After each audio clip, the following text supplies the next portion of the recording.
Imagine a pregnant woman expecting twins, two healthy babies growing, developing, alive inside the same womb. But then something goes horribly wrong. One of them starts devouring the other, not after birth, not in some brutal survival scenario, but before they even get to see the world. Now ask yourself, what kind of creature learns to kill before it's even born? This wasn't human, definitely not. This wasn't even a mammal. This was a prehistoric shark, a monster that turned the womb into its first hunting ground. Meet the Megalodon, a 60-foot ocean-dominating predator so ruthlessly designed for destruction that its first act of survival was cannibalism.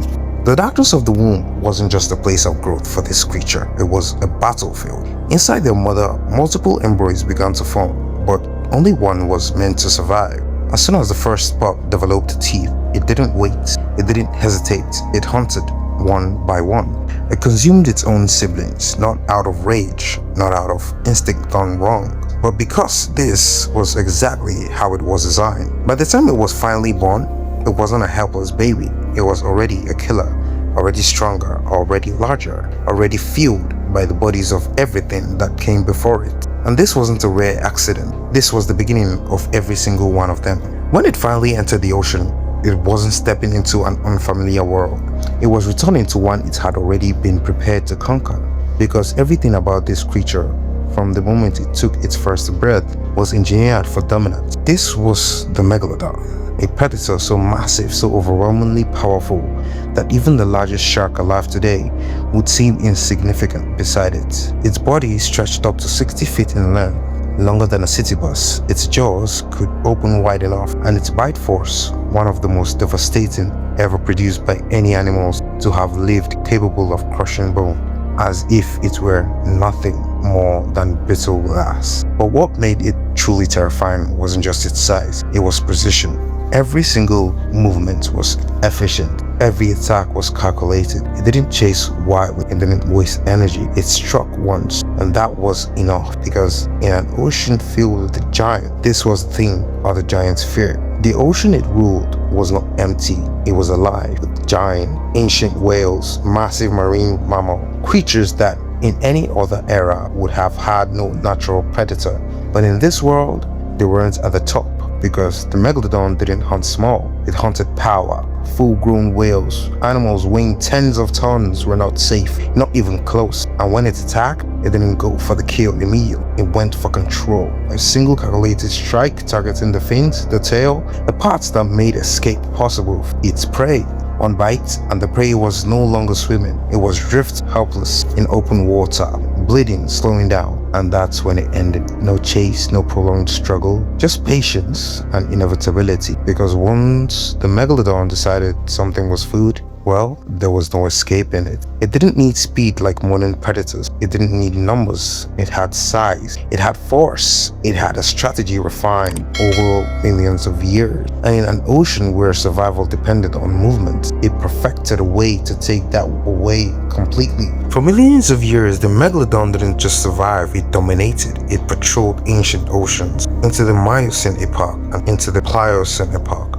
A world far warmer than today, where sea levels were higher and life beneath the surface was abundant and enormous. These weren't isolated waters. Fossils of this predator have been discovered across the globe, from the coast of the Americas, Europe, Africa, even in regions that are now dry land. Meaning one thing, this wasn't a regional threat, it was everywhere. An apex predator on a planetary scale, but even something like that is not immune to change, because slowly the world it depended on began to shift. Temperatures dropped, oceans cooled, and the massive prey it relied on, ancient whales and marine mammals, began to migrate or disappear entirely. The hunting grounds that once sustained it were no longer stable, and then something new entered the oceans, smaller, faster, more adaptable. The ancestors of modern predators, including early forms of the great white shark. They didn't rival its size, but they didn't need to. They hunted differently, lived differently, survived, changed differently. And over time, that difference became decisive. The giant that once ruled everything found itself in a world that no longer supported its giants. Its food vanished. Its environment shifted and its advantage became a weakness until eventually it disappeared, not in some dramatic final battle, not in a single moment of defeat, but slowly, silently, erased by a world that moved on without it. Long after the last Megalodon vanished from the oceans, it refused to disappear completely,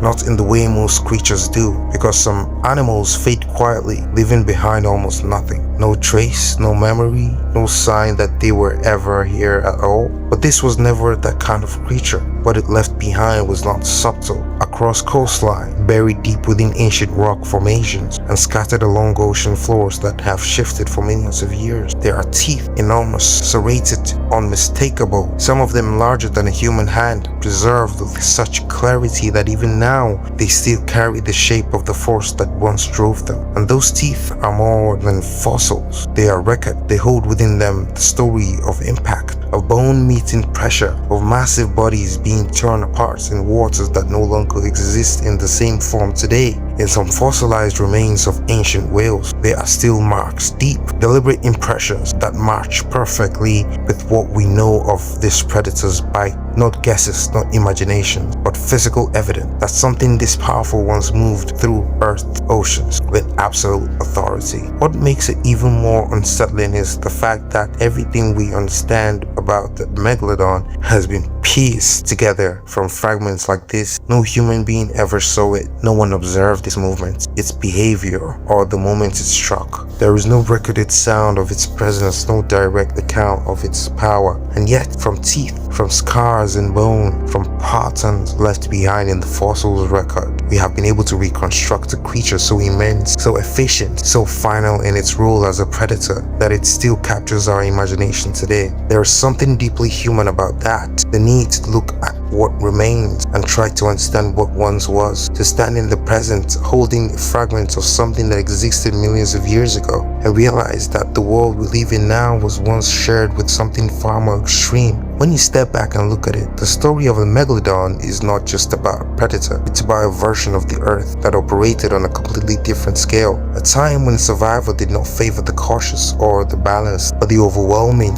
And for millions of years, this creature represented the absolute peak of that idea. It did not need to adapt to fear. It did not need to compete in the way most animals do. It existed at a level where very little could challenge it, and for a long time, nothing truly did.